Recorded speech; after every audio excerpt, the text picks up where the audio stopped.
Hello बच्चों, स्वागत है आपको मैथमेटिक्स एनालिसिस 2.0 में। आइए आज हम लोग क्लास 10th के अर्थव्यवस्था का चैप्टर नंबर 1 करने जा रहे हैं। देखिए चैप्टर है अर्थव्यवस्था एवं उसके विकास का इतिहास। आइए हम लोग इसका क्वेश्चन आंसर देखते हैं। इसलिए हम लोग लघुत्तरीय क्वेश्चन आंसर देखेंगे। अर्थव्यवस्था किसे कहते हैं? आइए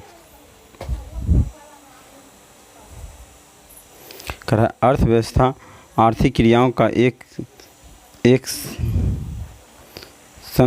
संगठन है जिसके अंतर्गत लोग कार्य करते हैं और अपनी आजीविका चलाते हैं, उसे अर्थव्यवस्था कहते हैं। ब्राउन के अनुसार अर्थव्यवस्था आजीविका उपार्जन की एक प्रक्रिया है। क्या है? अर्थजीविका चलाने के लिए क्या है? अर्थव्यवस्था एक उपार्जन है। आइए मिश्रित अर्थव्यवस्था क्या है? वैसी अर्थव्यवस्था जहाँ पे उत्पादन के साधन का स्वामित्व निजी व्यक्ति एवं देश सरकार दोनों के पास होते हैं। इसका उपयोग समाज कल्याण और निजी लाभ के लिए किया जाता है। इसे क्या कहते हैं? मिश्रित अर्थव्यवस्था। आइए सतत विकास क्या होता है इसके बारे में देखते हैं हम लोग।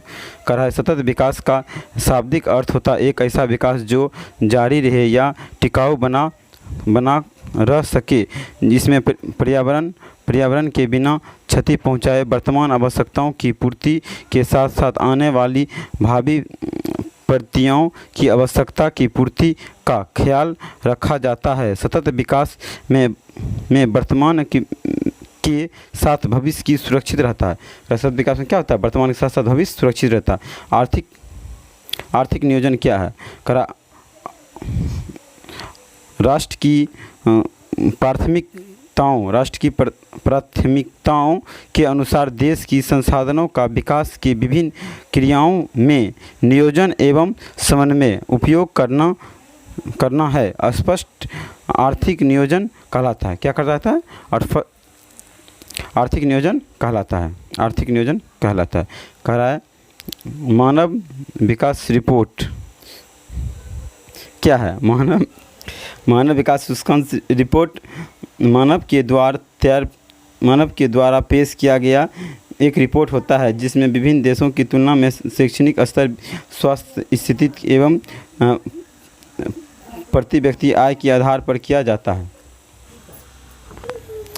आर्थिक संरचना पर प्रकाश डालें। ये सारी सुविधाएं एवं सेवाएं जो देश के आर्थिक विकास में सहायक होता है, जैसे बिजली, परिवहन, संचार, स्कूल, कॉलेज, बैंकिंग, अस्पताल इत्यादि। जिससे देश का आधारभूत संरचना जितना मजबूत होता है, उस देश का आर्थिक विकास उतना ही अधिक होता है। आइए हम लोग लॉन्ग क्वेश्चन आंसर पे चलते हैं। कह रहा है अर्थव्यवस्था की संरचना से आप क्या समझते हैं? इन्हें कितने भागों में बांटा गया? अर्थव्यवस्था की संरचना के बारे में देखते हैं हम लोग। कहते हैं इसका मतलब है विभिन्न उत्पादित क्षेत्रों में इसका विभाजन से है। अर्थव्यवस्था के 3 भागों में बांटा जाता है। वह है प्राथमिक क्षेत्र, ना इसे कृषि क्षेत्र भी कहा जाता है, जैसे कृषि, पशुपालन, मछली पालन, वाणिज्य इत्यादि। द्वितीयक क्षेत्र, और इसे औद्योगिक क्षेत्र भी कहा जाता है, जैसे गैस निर्माण, बिजली, लघु उद्योग, कुटीर उद्योग इत्यादि। तृतीय क्षेत्र, इसे सेवा क्षेत्र भी कहा जाता है, जैसे परिवहन, संचार, व्यापार, स्कूल, कॉलेज, अस्पताल इत्यादि। आइए हम लोग चलते हैं क्वेश्चन नंबर 2 पे। आर्थिक अर्थव्यवस्था क्या है? आर्थिक विकास तथा आर्थिक वृद्धि में अंतर बताएं। देश की प्रति व्यक्ति आय एवं राष्ट्रीय आय में लंबी समय तक वृद्धि होती है। उसे विकास कहते हैं। श्रीमती उर्मिला हिसाब के अनुसार आर्थिक विकास शब्द का प्रयोग विकासशील अर्थव्यवस्था के संदर्भ में किया जाता है। आर्थिक वृद्धि शब्द का प्रयोग विकसित अर्थव्यवस्था के संदर्भ में किया जाता है। मेडिसिन्स के अनुसार निर्धन देश में आय का बढ़ता हुआ स्तर आर्थिक विकास का सूचकांक होता है। धनी देश में आय का बढ़ता हुआ स्तर आर्थिक वृद्धि का सूचकांक होता है। आइए हम लोग क्वेश्चन नंबर 3 पे चलते हैं। आर्थिक विकास की माप कुछ सूचकांकों के द्वारा करें। आर्थिक विकास की माप एवं सूचकांक इस प्रकार हैं। राष्ट्रीय आय, प्रति व्यक्ति आय, मानव विकास सूचकांक, उपभोक्ता व्यय। देखिए राष्ट्रीय आय क्या है? आर्थिक विकास की मापदंड एवं प्रमुख सूचकांक राष्ट्रीय आय है जब किसी देश में एक वर्ष की अवधि में उपलब्धि वस्तु द्वारा सेवाओं के मौद्रिक मूल्य के योग की राष्ट्रीय आय कहते हैं। जिस देश का राष्ट्रीय आय अधिक होता है वह देश विकसित एवं जिस देश का राष्ट्रीय आय कम होता है वह देश अविकसित देश कहलाती है।